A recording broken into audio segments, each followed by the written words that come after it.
पासे मां ॿुधाईंदा हलूं मलीर बार एसोसिएशन की नई चूंडियल लाइब्रेरियन एडवोकेट जमीला मेमण जे मान में अवामी प्रेस क्लब तरफां आजियाणो ॾिनो वियो। रिपोर्ट कयो आहे मंजूर सोलंकी। मलीर जाई एडवोकेट मलीर बार एसोसिएशन के नई चूंडियल लाइब्रेरियन जमीला मेमण के मान में अवामी प्रेस क्लब मलीर तरफा पुरवकार आजाणो ॾिनो वियो, जैमें मलीर बार के सदर अब्दुल रज़ाक सोलंकी, जॉइंट सेक्रेटरी राणा बाबर, अगूणे जनरल सेक्रेटरी हैदर बख्श अंसारी, सईद मक्सी, हैदर मेमण, जमीला मेमण के वालिद असलम मेमण का अलावा वकीलन, सहाफ़िन, सियासी समाजी अगवानन और मोज़ज़न शिरकत कई। आजाणे में जमीला मेमण के ज़बरदस्त भेटा पेश कई वई। असांजे घर में तालीम अचे, ये न्याणी जेका है मूंखे शौक़ु हो कंहिं जाइ ते अचे अल्हम्दुलिल्लाह अॼु पहुती आहे, अञा बि इंशाअल्लाह वधीक अॻिते वेंदी। ऐं सॼे हर ॻोठाणे माण्हू खे इहो चवां थो त पंहिंजूं न्याणियूं पढ़ायो ऐं उन्हनि खे फुल सपोर्ट करे मदद कयो। उन्हनि जी मूंखे ॾाढी ख़ुशी थी आहे त आउं मलीर बार एसोसिएशन जी लाइब्रेरियन मुंतखब थी आहियां। मूंखे तमामु ख़ुशी थी आहे। कुल मूंखे तमामु खोड़ सारियूं मुश्किलातूं पेश आयूं, पर ॻाल्हि इहा आहे त इंसान में हिम्मत हूंदी आहे त हर शइ आसान थी वेंदी आहे।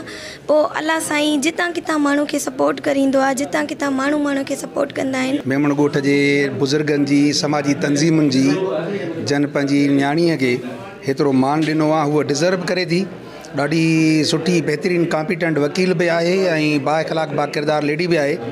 ऐं मां सिंध जे सभिनी समाजी तंज़ीमुनि खां वठी ॻोठ जे माण्हुनि खे बि इहो चवंदुसि त जेके न्याणियूं पढ़नि थियूं, तालीम हासिलु कनि थियूं, उन्हनि खे ईअं इनकरेज कयो। जमीला खे बि ख़िराज तहसील पेश करियां थो, जेका हिन मुआशिरे मां उथी हिन मक़ाम ते पहुती आहे ऐं पंहिंजे समाजी तंज़ीम सोशल डेवलपमेंट जे पारां बि खेसि उनखे मुबारकबाद ॾियां थो। हिकिड़ी इलाइक़े जाई आहे मलीर जेको आहे सो मेमण ॻोठ जी जाई आहे। जेकॾहिं उहा लाइब्रेरियन इलेक्ट थी आई आहे त आउं सम्झां थो त इहो तव्हां सॼे इलाइक़े वारनि जे लाइ ख़ुशि आहिनि ॻाल्हि आहे। असांजे मलीर जे लाइ, असांजे मेमण ॻोठ लाइ हीअ जेको असांजे नियाणीअ खे तव्हां प्रेस अवामी प्रेस क्लब वारनि जेका इज़त ऐं हौसला अफ़ज़ाई कई आहे, ऐं सम्झा हिन जो को मिसाल ई कोन्हे।